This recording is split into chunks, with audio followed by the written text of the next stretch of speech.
দর্শকবৃন্দ, কবুতর কথায়ের আজকের আয়োজনে আপনাদের সকলকে স্বাগতম।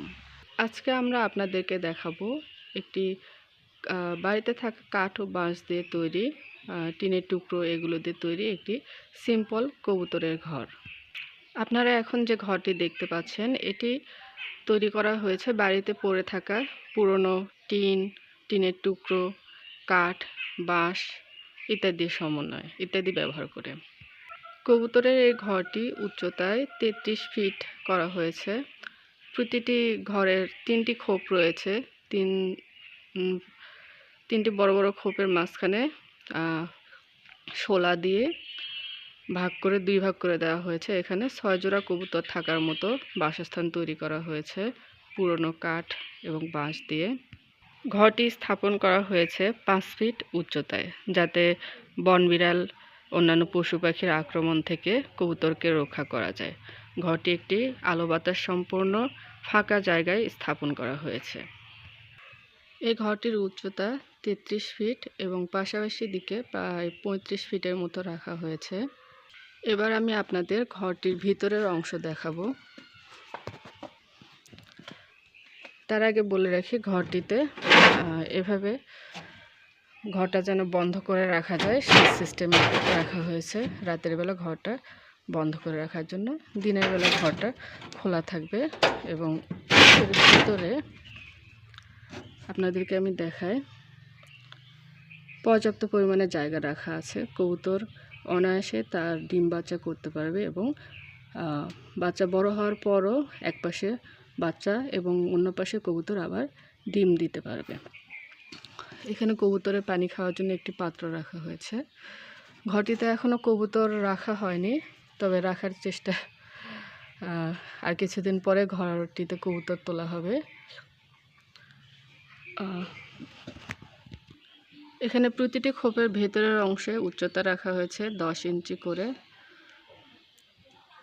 কোনো কোনো ঘর মাপের কারণে 11-12 ইঞ্চিও রাখা হয়েছে। আর পাশাপাশি দিকে প্রতিটি খোপের মাপ রাখা হয়েছে 17 ইঞ্চির মতো, যাতে কবুতর তার বাচ্চা সহ ডিম নিয়েও বসতে পারে। এখানে কবুতর বসার জন্য একটি স্ট্যান্ড রাখা হয়েছে।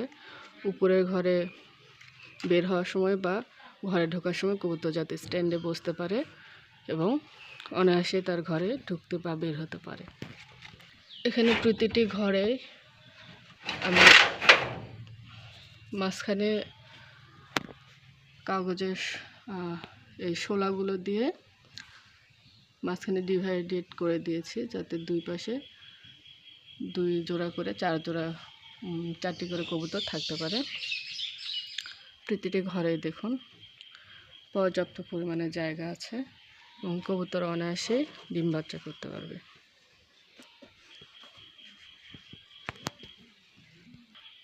এছাড়াও ঘরের উপরের দিকে একটি বাঁশের ঝুলুনির মতো করে দেওয়া আছে, যাতে কবুতররা তাদের বিশ্রাম নিতে পারে এই জায়গাটাতে বসে। দেখুন, সুন্দর করে বাঁশ উপর থেকে তারের মাধ্যমে ঝুলিয়ে দেওয়া হয়েছে, যাতে কবুতরেরা যে কোনো সময় এখানে বসে থাকতে পারে। নতুন যারা কবুতর পালন করতে আগ্রহী হচ্ছেন, তারা খুব সহজেই এরকম একটি ঘর তৈরি করে নিতে পারবেন।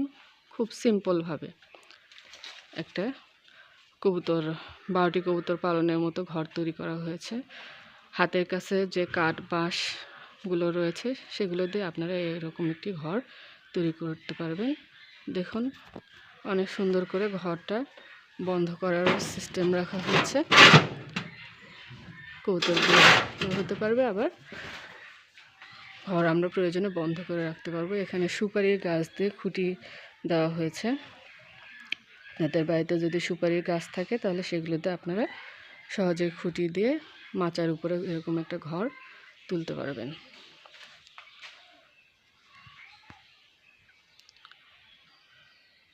আজকের ভিডিওটি এখানেই শেষ করা হলো। সকলকে ধন্যবাদ। এরপরে যখন কবুতর উঠাবো এই ঘরটিতে, কিছুদিনের মধ্যে কবুতর উঠাবো, তখন আপনাদেরকে আরেকটি ভিডিও মাধ্যমে দেখাবো কিভাবে নতুন কবুতর ঘরে রাখতে হয় বা ঘর চেনাতে হয়। ধন্যবাদ সকলকে।